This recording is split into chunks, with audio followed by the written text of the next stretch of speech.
Magluto ako ng tofu mamaya. Maghugas muna ako. Kasi, yung kinapihan ko kanina, hugasan ko na. Kasi, para maglinis na. Ito yung nilagyan ko ng pandesal. Nilagyan ng tapa at kamatis. Ayan pa, may kamatis pa. At ito naman, kinain ng supas ng anak ko, hindi inugasan. Joke lang. Sabi ko kasi sabay na. Para isang anuhan na lang, hugasan.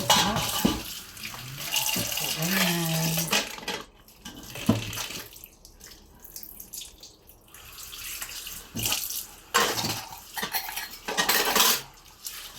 Hugas mo na ang Lola Gracia niyo.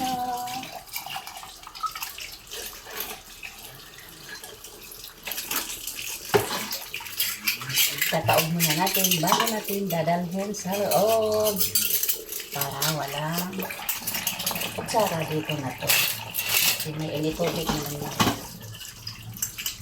Para hindi magbasa ang ating gagawin ng doon sa loob. Kaya dito pa lang. Anuhin mo na.